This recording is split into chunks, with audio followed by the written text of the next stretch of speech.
Eksperimen. Seorang manajer ingin mengetahui apakah suhu udara yang dingin akan mempengaruhi produktivitas kerja operator di bagian pemotongan kain.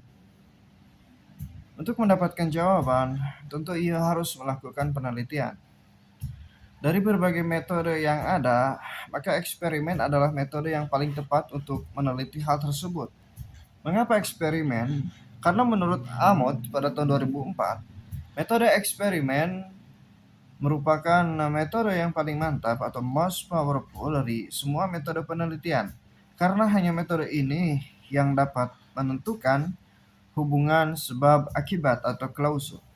Jadi karena manajer tadi ingin mengetahui suhu udara yang dingin akan menyebabkan perubahan dalam tingkat produksi, maka metode eksperimen yang harus ia gunakan artinya ia mencari hubungan sebab akibat antara suhu udara yang dingin dengan tingkat produksi.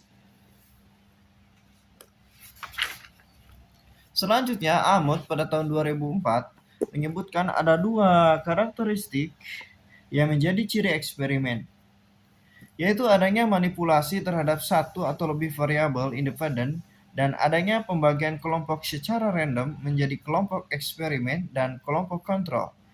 Jika salah satu karakteristik tersebut tidak dilakukan, maka penelitian tersebut tidak dapat dikatakan sebagai eksperimen.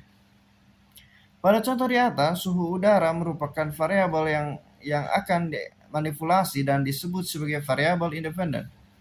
Sedangkan tingkat produksi adalah variabel yang akan diukur sebagai akibat dari manipulasi terhadap variabel independen dan disebut sebagai variabel dependen.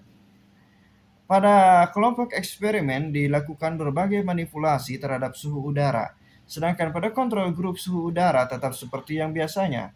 Kemudian setelah beberapa waktu dihitung tingkat produksi kedua kelompok tersebut. Apakah sama saja ataukah kelompok eksperimen lebih tinggi dari kelompok kontrol atau justru sebaliknya? Idealnya, eksperimen dilakukan di dalam laboratorium, sehingga peneliti dapat mengendalikan situasi sesuai dengan tujuan penelitiannya. Muczynski pada tahun 2000 menyebutkan bahwa the laboratory setting must mirror certain dimension of the natural environment where behavior normally occurs. A well-designed laboratory experiment will have some conditions found in the natural environment but will omit those that would never be present. Dalam hal ini, laboratorium tidak harus diidentikan dengan sebuah ruangan yang berisi peralatan elektronik dan mekanik dengan petugas yang menggunakan jas laboratorium, tetapi merupakan kondisi yang diatur untuk melakukan penelitian. Jadi mungkin saja penelitian dilakukan di tempat kerja, asal saja kedua ciri eksperimen yang disebutkan tadi tetap dilakukan.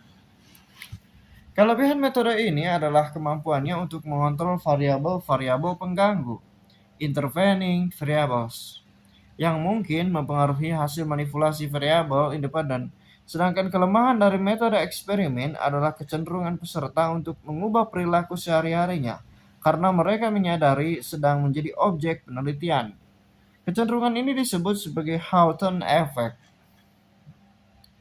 2. Ekspekulasi atau kuasi eksperimen.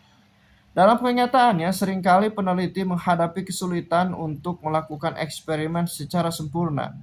Jarang perusahaan mengizinkan pegawainya untuk terlibat dalam penelitian selama berhari-hari. Apalagi biasanya peserta eksperimen tidak hanya satu atau dua orang. Dalam keadaan yang demikian, pilihan yang dapat digunakan adalah melakukan eksperimen kuasi. Berbeda dengan eksperimen laboratorium, eksperimen kuasi dilaksanakan di situasi yang alamiah atau natural. Oleh karena itu, eksperimen kuasi dinamakan juga eksperimen lapangan.